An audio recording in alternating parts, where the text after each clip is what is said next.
बिस्मिल्लाहिर्रहमानिर्रहीम। Students, welcome to our lecture today. हमने last time start किया था एक नया डिलीवरी सिस्टम डिस्कस करना, जो कि हमारा novel GIT drug delivery system में ही क्लासिफाइड है। ये हमारा लास्ट पार्ट ऑफ जीआईटी को टारगेट करता है, which is known as large intestine, और in other words known as colon.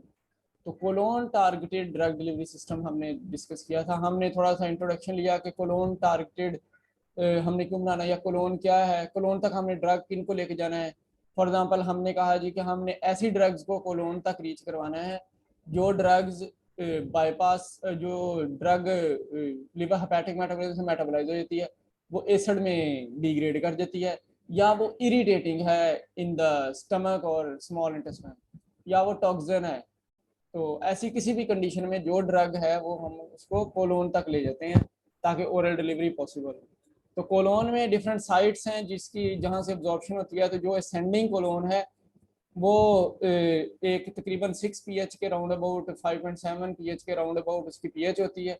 तो जहाँ पे फिर मेजॉरिटी ऑफ ड्रग जो है प्रोटोनेट करके तो वो अब्जॉर्ब होना शुरू हो जाती हैं, तो वो अब्जॉर्प्शन साइट है। तो जो भी वैक्सीन दे दें हम, या कोई लिपिड ड्रग दे दें, प्रोटीन ड्रग दे दें हम, जैसे इंसुलिन फॉर एग्जांपल दे रहे हैं, पोलियो वैक्सीन ओरली दे रहे हैं, टाइफाइड वैक्सीन ओरली दे रहे हैं, ये सारी की सारी टारगेटेड है towards this part of the colon, जो कि असेंडिंग कोलोन कहलाता है। अच्छा, इसके अलावा अब हम साइट स्पेसिफिक डिलीवरी भी देते हैं। साइट स्पेसिफिक डिलीवरी जो है वो एक तो ये साइट स्पेसिफिक भी होगी, इसके अलावा जो डिजीज साइट स्पेसिफिसिटी है उसमें डिजीजेज एग्जिस्ट करती हैं हमारे कोलोन में, जिसमें ट्रांसवर्स कोलोन का जो लास्ट एंड पार्ट होता है वहाँ पे over growth of micro organism हो जाती है, माइक्रोजम कल्चर बहुत बढ़ जाता है, या पैंक्रियाज इसके ऊपर होने की वजह से पैंक्रियाज की सिक्रीशंस की बेस के ऊपर ये कोलोन का पार्ट जो है वो ओवर स्टडीड होता है with enzymes and micro organisms. यानी माइक्रोजम्स एक्चुअली एंजाइम्स ही हम उनको रिप्रेजेंट करते हैं एंजाइम्स के साथ। तो जो फिर आगे से आगे सेल को डैमेज करना शुरू होते हैं, सेल को डिसॉल्व करना शुरू होते हैं, या म्यूकोजा को डिसॉल्व करना शुरू होते हैं, तो वो इरिटेशन काज करना शुरू होते हैं। जब भी फूड कंटेंट वहां से गुजरते हैं तो वो इरिटेशन फील करते हैं। तो इस तरह की कंडीशन को हम जनरली इरिटेशन बाउल सिंड्रोम कहते हैं, क्योंकि इसमें बहुत सी डिजीज हैं। क्रोन डिजीज बहुत कॉमन है, या अल्सरेटिव कोलाइटिस बहुत कॉमन है। इसमें ओनली इन्फ्लेमेशन भी हो सकती है, तो वो इन्फ्लेमेटरी बाउल डिजीज भी इसी में होती है, यहाँ पे होती है।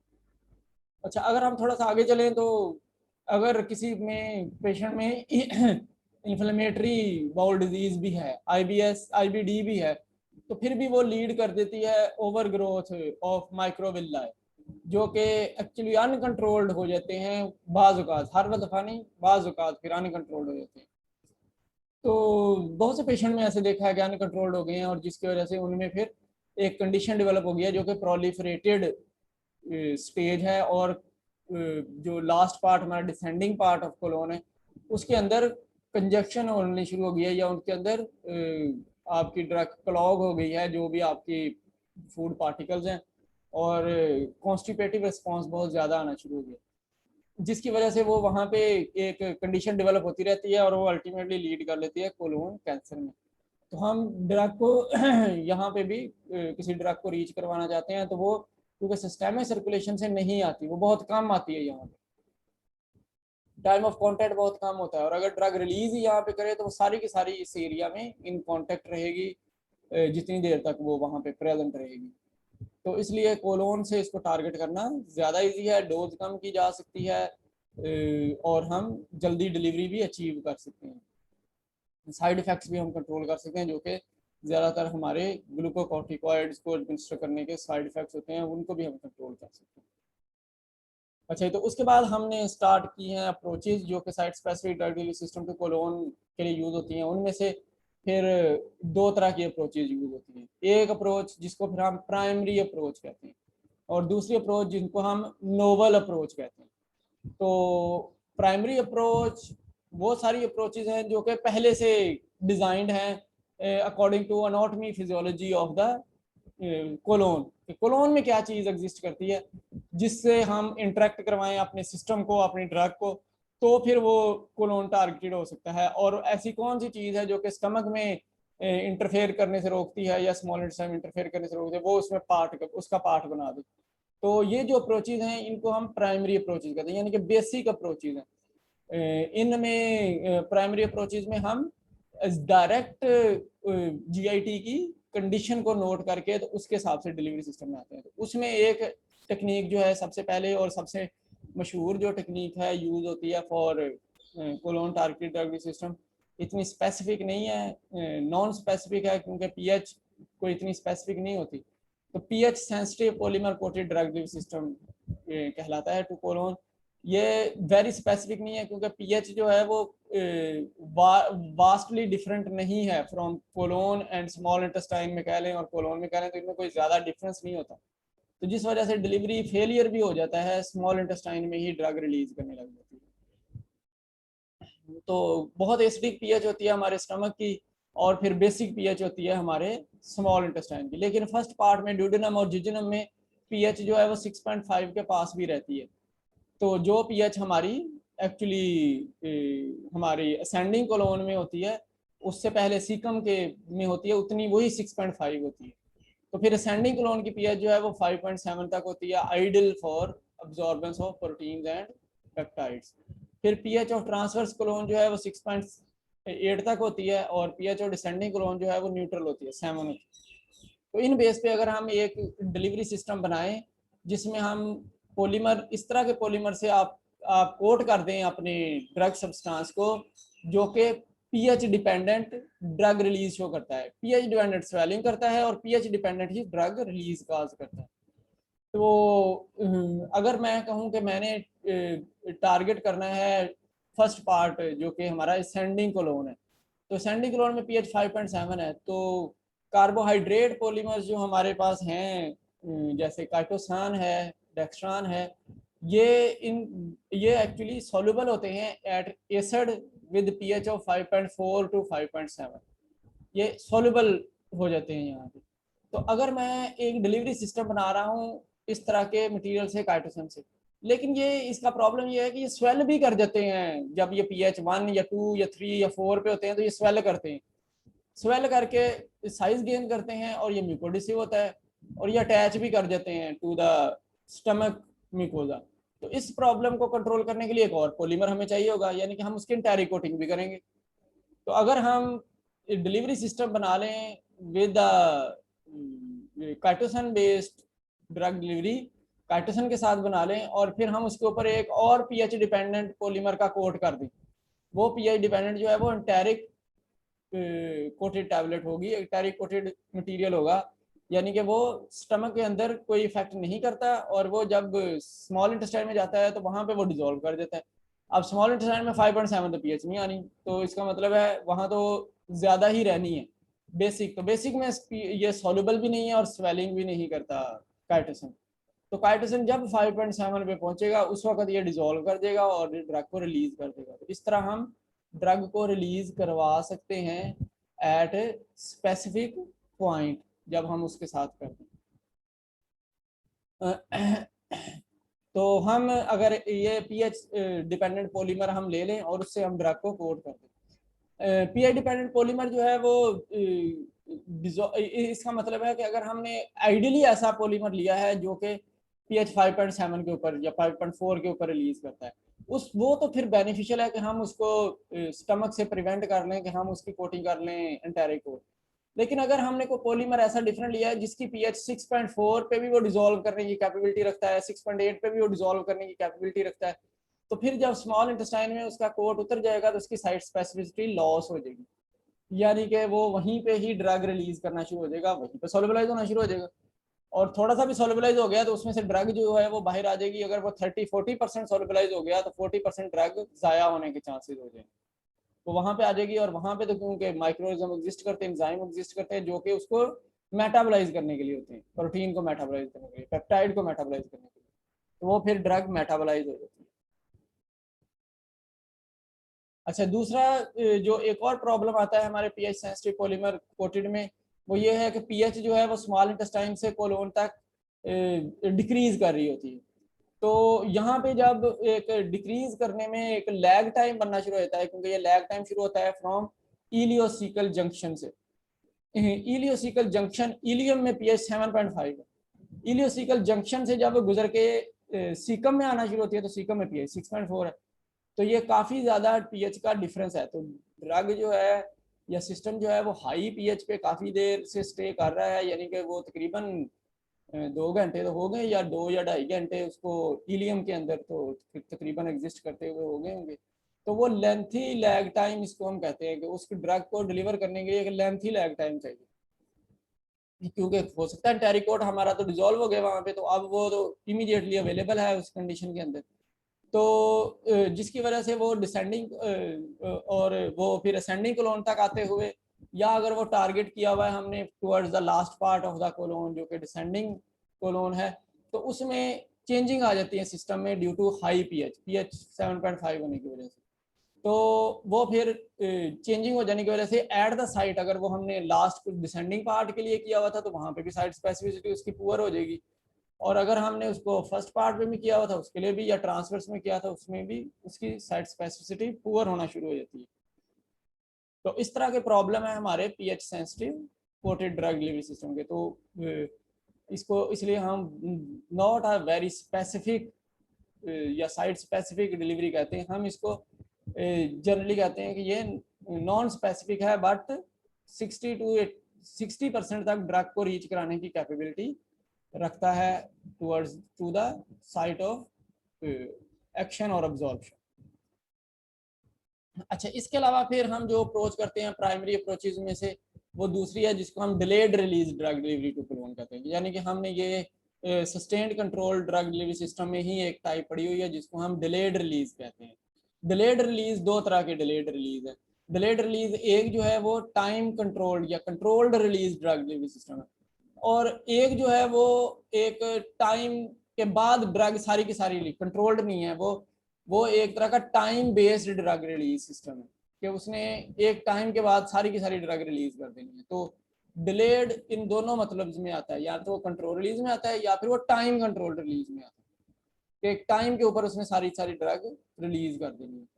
तो ऐसा डिलीवरी सिस्टम हम बना सकते हैं जो एक टाइम तक रिस्ट्रिक्ट करे ड्रग को अपने अंदर, और फिर वो जब टाइम गुजर जाए उसके बाद तो वो उसमें से ड्रग को रिलीज करना शुरू हो जाए। तो वो टाइम हम डिज़ाइन वही करेंगे कि 3 घंटे तक उसने स्मॉल इंटेस्टाइन में रहना है, 3.5 घंटे से 3.5 घंटे तक, और 1 से 1 घंटे तक उसने मैक्सिमम हाफ आवर से 1 घंटे तक उसने स्टमक में रहना है। तो तकरीबन 4 घंटे तक उसने यहाँ 4 से 5 घंटे तक यहाँ पे रहना है। तो ड्रग रिलीज नहीं करनी चाहिए विद इन फर्स्ट 5 आवर्स, और उन पीएच के ऊपर जो पीएच यहाँ पे एग्जिस्ट करती हैं उसको सिर्फ रिलीज करना चाहिए जब इतना टाइम गुजर जाए और पीएच जो है वो बिलो होना शुरू हो जाए, लोअर होना शुरू हो जाए, पीएच लो आ जाए इतने टाइम के बाद। इससे पहले अगर पीएच लो हो रही है तो वो कुछ नहीं कर रहा, उसको कुछ नहीं हो रहा, लेकिन जब इतने टाइम गुजर जाने के बाद, यानी कि लैग टाइम गुजर जाने के बाद उसकी पीएच लो होती है 5 to 6 पे आती है, तो उस वक्त वो फिर डिजोल्व करने शुरू हो जाती है। तो क्योंकि हमारे पास ऐसे पॉलीमर्स हैं जो कि डिजोल्व कर सकते हैं एट 5 to 6, जब 5-6 पीएच पे आते हैं, और वो डिले करने की कैपेबिलिटी भी रखते हैं, यानी कि उनका कोट इतना थिकर होता है कि उनको जब सॉल्वेंट पेनिट्रेट करता है डिफरेंट पीएचेस, तो वो उसके ऊपर कोई भी इफेक्ट नहीं करते, ना वो स्वेल करते हैं ना वो पेनिट्रेट करने देते हैं, कुछ नहीं करने देते। जस्ट फॉर एग्जांपल अगर आप कहें तो गम्स जो है हमारी, जिसमें ग्वार गम है, तो ग्वार गम की ये प्रॉपर्टी है कि वो एसिड में बेस में पड़ी रहेगी पड़ी रहेगी पड़ी रहेगी 8 घंटे तक पड़ी रहेगी, उसको कुछ नहीं होगा। लेकिन जैसे ही वो ग्वार गम जो है वो आगे जाएगी पीएच 5.7 पे, तो बेस के इफेक्ट की वजह से वो उस वक्त डिजोल्व कर देती है। पहले एसिड में क्योंकि ग्वार गम सॉल्युबल होती है एट एसिडिक पीएच, लेकिन अगर टेम्परेचर लोअर, यानी कि टेम्परेचर अगर हमारा 30 डिग्री हो 25 डिग्री हो तो वो सॉल्युबल होती है कूल टेम्परेचर। लेकिन अगर टेम्परेचर 30 से ज़्यादा हो तो फिर वो लोअर पीएच पे सॉल्युबल नहीं होगी। वो फिर जब हाई पीएच के ऊपर जाएगी तो हाई पीएच के इफेक्ट की वजह से वो लो पीएच पे आने के पे सॉल्युबलाइज होना शुरू होता है। तो बड़ी स्पेसिफिकली टारगेटेड है ये हमारा सिस्टम। तो इसलिए हमने फिर ऐसी अप्रोच यूज की हुई है जिसमें हम कहें कि हम इस तरह का पॉलीमर उसके ऊपर लगा देंगे जो कि हाँ उसको 5 to 6 आवर्स तक कोई इफेक्ट नहीं देगा एट वेरिंग पीएच। जब पीएच भी वेरिंग है तो उस वक्त वो कोई इफेक्ट नहीं देगा। तो जब वो पहुंच जाएगा डिलीवरी सिस्टम 5 से 6 घंटे के बाद, तो फिर वो कोई लोकल कंडीशन में जाके डिसॉल्व कर सकता है। तो ग्वार गम जैसे है, ये गम्स जो है ये कोलोनिक माइक्रो ऑर्गेनिज्म जो है उनके एंजाइम से मेटाबोलाइज हो जाते हैं। तो वहां पे जाएंगे तो ये मेटाबोलाइजिंग स्टेज में आ जाएंगे और फिर एसिड होने की वजह से वो डिसॉल्व भी करना शुरू हो जाते हैं। तो हमने ये देखा है कि अगर हमने ग्वारगम बेस्ड डिलीवरी सिस्टम बनाया हुआ है या ऐसा कोई गम बेस्ड डिलीवरी सिस्टम बनाया हुआ है, तो वो यहाँ पे जाके जब वो कोलोनिक माइक्रो ऑर्गेनिज्म से इन कांटेक्ट आता है और उनकी कंसंट्रेशन ज़्यादा जो है वो फर्स्ट कोलोनिक फ्लेक्चर के बाद शुरू होती है, वो उससे पहले नहीं है, तो वो वहाँ पे भी डिसॉल्व नहीं हो रहा है, जो कि हमारा सेंडिंग पार्ट ऑफ कोलोन है। तो वो जब कोलोन के माइक्रोइज्म से इन ट्रांसवर्स कोलोन इंटरेक्ट करता है, तो उस वक्त वो फिर वहाँ से डिसॉल्व होना शुरू होता है या डिग्रेड होना शुरू होता है। तो डिग्रेड होने की वजह से फिर वो ड्रग को रिलीज करना शुरू हो जाता है कोलोन में, जहाँ पे जिस साइड पे आईबीडी एग्जिस्ट करती है, तो या फिर वो लास्ट पार्ट जहाँ कार्सिनोमा एग्जिस्ट करता है, तो वो ड्रग लीड करेगी टुवर्ड्स आईबीडी डिजीज पोर्शन या फिर वो कार्सिनोमा जो कि लोअर डिसेंडिंग कोलोन में एग्जिस्ट करता है, तो वहाँ पे स्पेसिफिकली लीड कर देती है। तो इस तरह का अगर हम डिलीवरी सिस्टम बना दें जो कि किसी भी पीएच के ऊपर इफेक्ट ना हो और वो सिर्फ और सिर्फ जाके वहाँ पे इतने टाइम के बाद वो हो जाए, यानी कि हम सिर्फ टाइम की उसको लिमिट दे दें कि इतने टाइम तक वो डिग्रेड नहीं कर रहा, उसके बाद अगर एसिडिक पीएच आ जाती है इतने टाइम के बाद, यानी कि वो अगर स्टमक में ही रहा इतनी देर के बाद तो फिर भी वो ड्रग रिलीज कर देगा, और अगर वो स्मॉल इंटेस्टाइन में रहा इतने टाइम तक तो फिर भी वो ड्रग रिलीज शुरू कर देगा। तो इस तरह का डिलीवरी सिस्टम हमारा delayed release drug delivery system to colon कहलाता है। अच्छा, ये दोनों में नॉन स्पेसिफिसिटी है। तो हमने कहा कि अगर ग्वारगम पड़ी रही थोड़ी ज़्यादा देर स्मॉल इंटेस्टाइन में, तो उसने फिर वहीं पे ड्रग रिलीज कर देनी है 5 to 6 आवर्स पे। तो इसलिए हमें फिर कंबाइंड एफर्ट लगानी पड़ती है। तो कंबाइंड एफर्ट जो है वो ज़्यादा साइट स्पेसिफिक है, यानी कि हम पीएच को टाइम फंक्शन के साथ कंबाइन कर देते हैं। तो हम पीएच बेस्ड पॉलीमर ले लें जिसने पीएच बेस्ड डिलीवरी देनी है, और टाइम बेस्ड पॉलीमर ले लें जिसने उसको इतने टाइम तक फिर होल्ड करके रखना है, वो होल्ड किए रखेगा। तो ये ज़्यादा बेटर अप्रोच होगी उसके लिए कि वो सिस्टम डिलीवर करेगा इन द कोलोन। तो जब अगर हम फॉर एग्जांपल मैट्रिक्स ही बना लें या फिर हम पहले मैट्रिक्स बना लें एक पीएच कंट्रोल्ड पॉलीमर के साथ, और उसके ऊपर हम एक कोट कर दें जो कि उसको 6 घंटे तक कोटिंग को डिजोल्व नहीं होने देगा। तो जैसे ट्रांजिट टाइम मैंने आपको पहले बताया, स्मॉल इंटेस्टाइन का जो है वो ज़्यादा वेरिएबल नहीं होता, स्मॉल इंटेस्टाइन में तेज़ी से ड्रग गुजरती है, तो वो टाइम 3 घंटे 3.5 घंटे के राउंड अबाउट ही होता है। तो 3+1 आवर मैक्सिमम, अगर किसी में बहुत ही स्लो है तो वो 3+1 4 आवर्स तक रह सकता है, लेकिन अगर किसी में सही है तो 2.5 घंटे में भी यहाँ से गुजर जाता है। ऑन एन एवरेज 3 घंटे 3.5 घंटे में हर चीज़ स्मॉल इंटेस्टाइन से गुजर जाती है। तो क्योंकि वेरिएशन कम है, स्टमक में वेरिएशन ज़रा ज़्यादा होती है, स्टमक में 2-2 घंटे तक 1.5 आवर से 2 घंटे तक भी स्टे कर सकती है। स्मॉल इंटेस्टाइन की वेरिएशन क्योंकि कम है, तो हम ऐसी एंटारी कोटेड प्रेस टैबलेट बना सकते हैं जो कि इस टाइम को अवॉइड करें, यानी कि इस टाइम पे वो ड्रग रिलीज ना दें। तो इसके लिए हमने एक enteric coated time release press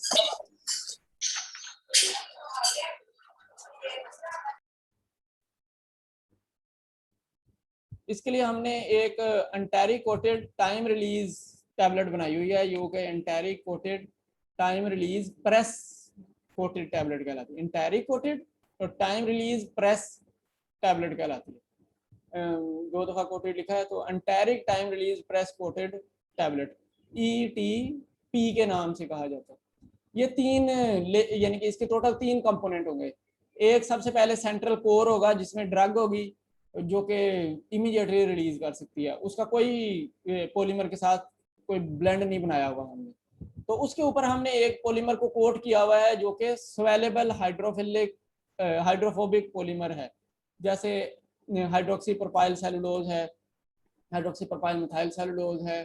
ये वाला पॉलीमर हमने किया हुआ, ये स्वेलिंग काज करता है जब ये एक्सपोज होगा इन्वायरमेंट में, तो ये फिर ड्रग की रिलीज को डिफ्यूजन के ऊपर डिपेंड कर देगा। तो जैसे हमने रेजरवायर सिस्टम पढ़ा हुआ है, तो ये enteric time release press coated tablet जो है ये उस डिफ्यूजन सिस्टम के ऊपर डिजाइंड है हमारी।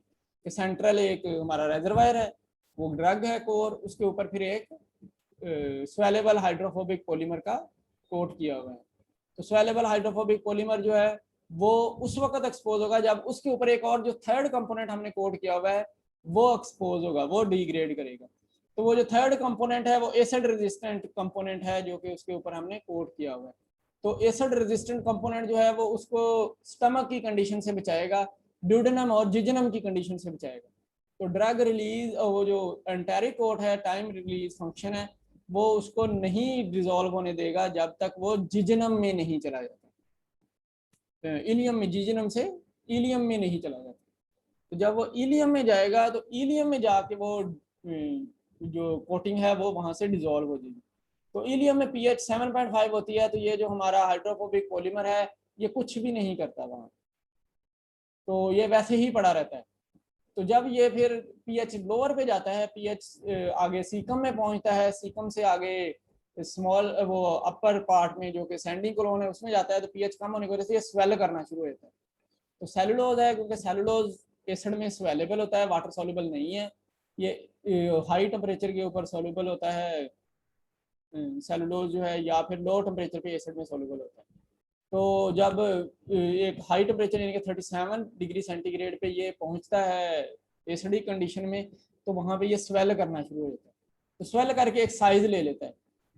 अब उसमें से ड्रग जो है वो वाटर, ऐसा ऐसा ड्रग भी पेनिट्रेट करती है और ड्रग जो है सोल्यूशन बन जाता है, और फिर इस तरह ड्रग उसमें से डिफ्यूज आउट करती है वेरी लीस्टली, क्योंकि यहाँ पे एक थिकर लेयर ऑफ पॉलीमर बाहर डेवलप हुई हुई होगी।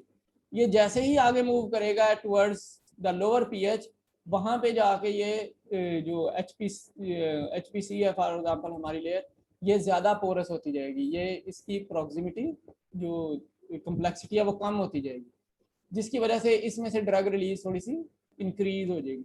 तो ड्रग रिलीज फिर ज्यादातर 80% ड्रग रिलीज हमें अचीव होगी इन द ट्रांसवर्स कोलोन। तो ट्रांसवर्स कोलोन में फिर 80% ड्रग रिलीज होके तो वो सारी की सारी आईबीडी डिजीज, अगर जहाँ पे अल्सरेटिव कोलाइटिस है वहां पे अवेलेबल होगी, या अगर वो वहां से गुजर जाएगी तो ड्रग इमीडिएटली अवेलेबल होगी for colonic cancer sites also. तो इस तरह से हम थोड़ा सा एक बेटर इमेज दे सकते हैं अगर हम ये इन दोनों को रिलीज को आपस में यानी कि दोनों को कंबाइन कर दें। तो ये जो ड्रग होगी ये स्टमक में फिर रिलीज नहीं करेगी क्योंकि एसिड रेजिस्टेंट लेयर है। जब वो स्टमक से स्मॉल इंटेस्टाइन में चली जाएगी तो उसमें फिर जो बाहर की लेयर है हमारी एंटेरिक कोट की वो डिसॉल्व होना शुरू होगी, और फिर जब वो रीच करेगी कोर टैबलेट लार्ज इंटेस्टाइन में, तो वहां पे एचपीसी लेयर जो है वो स्वेल करेगी, डिफ्यूज करेगी और इरोड करना शुरू होगी, इरोजन भी होना शुरू होगी। तो जितनी वो इरोड करेगी उतनी लेयर थिनर होती जाएगी और उतनी ड्रग रिलीज फिर बढ़ती जाएगी, लेकिन ये टाइम बेस्ड है कि वो आगे आगे भी चलती जाएगी और टाइम बेस्ड वो आगे जाके ड्रग रिलीज करना शुरू हो जाएगी। तो लैग फेस कंट्रोल जो है हमने जो ये दिया हुआ है एचपीसी के साथ, तो एचपीसी का मॉलिक्यूलर वेट बहुत ज़्यादा इफेक्ट करता है, और एचपीसी कितनी क्वांटिटी में आपने डाला है वो भी बहुत ज़्यादा इफेक्ट करता है, क्योंकि हमने कहा कि इरोजन होनी है इसकी, तो इरोजन होगी, जितनी थिकर लेयर होगी उतनी इरोजन का इफेक्ट कम होगा और डिलेड इरोजन होगी इसकी, जितनी इसकी लेयर थिनर होगी उतनी इरोजन भी जल्दी होना शुरू होगी। तो अगर आप कंपोजिशन ऑफ पॉलीमर लेयर ज़्यादा कर देंगे तो फिर आप ज़्यादा कंट्रोल दे सकते हैं एक डिलीवरी सिस्टम के ऊपर, इसी तरह के प्रेस टैबलेट के ऊपर, तो वो ज़्यादा दूर तक जाके ड्रग को होल्ड कर सकता है। फिर वो जब यानी कि अगर वो कोलोनिक कैंसर के लिए दी जा रही है तो वो फिर ड्रग को लास्ट डिसेंडिंग कोलोन तक ले जाने की कैपेबिलिटी रखता है। अच्छा, ये एक थर्ड अप्रोच जो हम यूज़ करते हैं वो microbially trigger drug delivery to colon है, यानी कि माइक्रो ऑर्गेनिज्म की बेस्ड के ऊपर हम ड्रग डिलीवर करते हैं इनटू द कोलोन। तो हमने ये पढ़ा हुआ है लास्ट सेमेस्टर में कि माइक्रो कोलोन में बहुत ज़्यादा माइक्रो ऑर्गेनिज्म की एक रेंज एग्जिस्ट करती है, तो उसमें 1000 से ज़्यादा वैरायटीज़ ही बैक्टीरिया की पाई जाती हैं जो कि कोलोन में है, और ये ऑल जो हैं वो बेनिफिशियल हैं।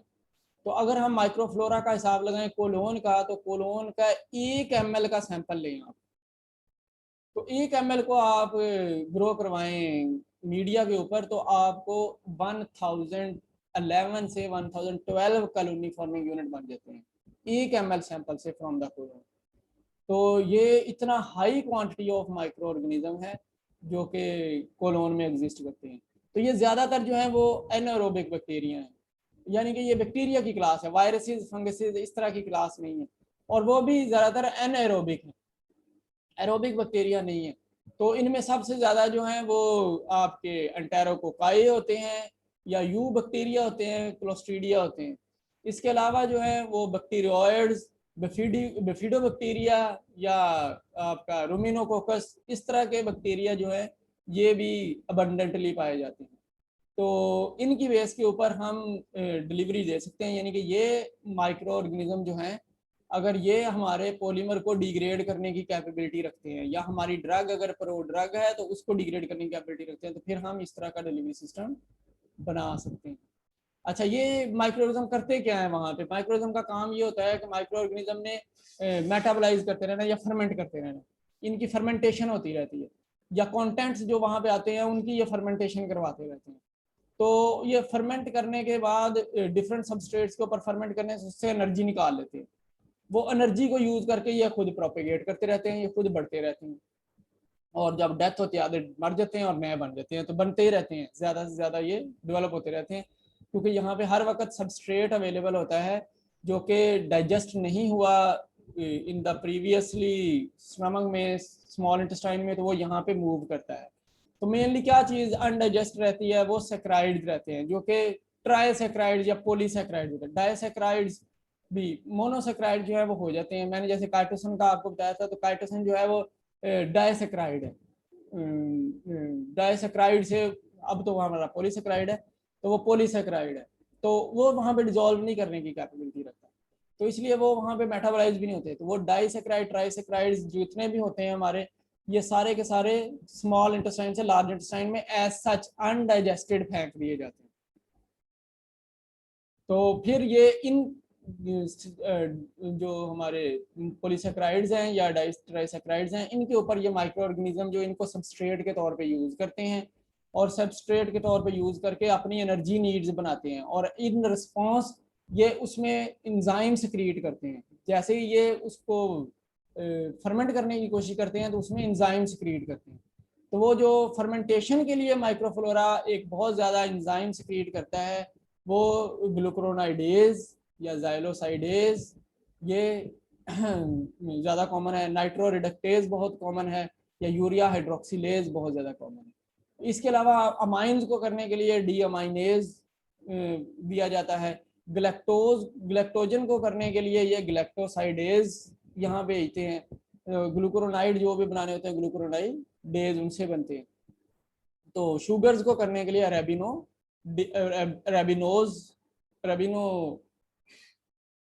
डेज, ये मैंने कुछ ज़्यादा स्पेलिंग लिखी। अरेबिनोसाइडेज, ये ज़्यादातर ग्लूकोज को या शुगर्स को डिजोल्व करने के लिए यूज होते हैं। तो इस तरह के बहुत सारे एंजाइम्स हमारे माइक्रोऑर्गेनिज्म ने सक्रीट करने होते हैं। तो अब हमने ये कंक्लूजन लिया है कि अगर हमारा जो ड्रग है वो अगर डिग्रेड नहीं करती, वो डिजोल्व नहीं होती in the stomach and small intestine, तो वो फिर कोलोन तक पहुंच जाएगी। और अगर कोलोन में उसको डिग्रेड करने वाला कोई माइक्रोऑर्गेनिज्म एग्जिस्ट करता है, अब ये हम पॉलीमर के लिए बात कर रहे हैं, तो पॉलीमर के लिए कोई ऐसा माइक्रोऑर्गेनिज्म एग्जिस्ट करता है जो कि ऐसा कोई भी एंजाइम क्रिएट कर सकता है, वो एंजाइम आपके पॉलीमर को डिग्रेड कर देगा। तो ये जो एंजाइम्स हैं इनका काम ये होता है कि ये सिर्फ और सिर्फ एंजाइम कोलोन में एग्जिस्ट करते हैं। ये जितने भी हमने एंजाइम्स के नाम बोले, ये हमारे लिवर का पार्ट नहीं है, ये हमारे और कहीं ब्लड का पार्ट नहीं है, ये स्मॉल इंटेस्टाइन का पार्ट नहीं है, ये सिर्फ और सिर्फ कोलोन में इन माइक्रोऑर्गेनिज्म से सिक्रीट होते हैं। तो अगर हम बायोडिग्रेडेबल पॉलीमर के साथ, जो कि इन एंजाइम्स के बेस्ड बायोडिग्रेड करता है पॉलीमर, तो उसके साथ अगर हम डिलीवरी सिस्टम को बना देंगे तो फिर वो ज़्यादा साइट स्पेसिफिक होगा as compare to other site specific technique जो कि पीएच हमने पढ़ी है, या फिर हमने उसको डिलेड रिलीज पढ़ा है, उससे ज़्यादा साइट स्पेसिफिक होगा, क्योंकि कहीं और एंजाइम आना ही नहीं है, इसने कहीं और डिग्रेड करना ही नहीं है, तो ये सीधी की सीधी इधर ही जाके डिग्रेड करना शुरू। तो इससे वो जो जब हम कहेंगे ड्रग डिलीवरी सिस्टम जाएगा स्मॉल लार्ज इंटेस्टाइन में, तो वो फिर असेमिलेशन होगी माइक्रो ऑर्गेनिज्म की, या फिर माइक्रो ऑर्गेनिज्म इसको असेमिलेट करके इसको फर्मेंट करना शुरू हो जाएंगे, फर्मेंटेशन हो जाएगी उसकी, या फिर उसकी डिग्रेडेशन हम कह लें, पॉलीमर की डिग्रेडेशन हो जाएगी बाय एंजाइम, या फिर पॉलीमर की बैकबोन को वैसे ही ब्रेक कर देगी और उसमें से ड्रग जो है वो रिलीज करना शुरू हो जाएगी जिससे पॉलीमर का मॉलिक्यूलर वेट कम होना शुरू हो जाएगा और उसकी स्ट्रेंथ खत्म हो जाएगी। स्ट्रेंथ खत्म होने से उसमें से डिलीवरी जो ड्रग है हमारी वो फिर बाहर आ जाएगी।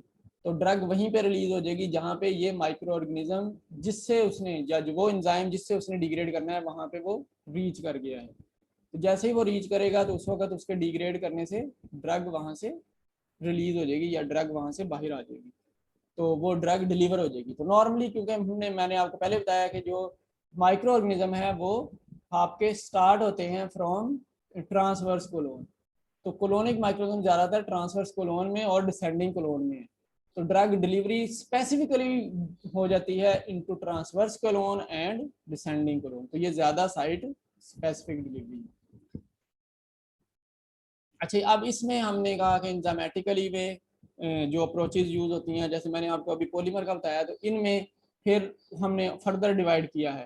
तो कोई पॉलीमेरिक या फिर हमारी ड्रग बेस्ड, हम एक ड्रग ही ऐसी बना लें जो कि इन माइक्रो ऑर्गेनिज्म के डिपेंडेंट मेटाबोलाइज होके फिर वो एक्टिवेट होती है। तो ऐसी ड्रग्स जो कि इनएक्टिव होती हैं फार्माकोलॉजिकली, जब आप उनको बाहर देखते हैं या आप उनको एडमिनिस्टर करते हैं, और वो जब आप उनको एडमिनिस्टर करते हैं तो उस वक्त वो इनएक्टिवेट होती है, वो कोई एक्टिविटी नहीं रखती अनटिल अनलेस के वो कोई एक एंजाइम उनको डिग्रेड करे या एंजाइम उनके ऊपर एक्ट करे और उसको फिर चेंज कर दे from that inactive form to the active form. तो ऐसी ड्रग को हम प्रो ड्रग कहते हैं।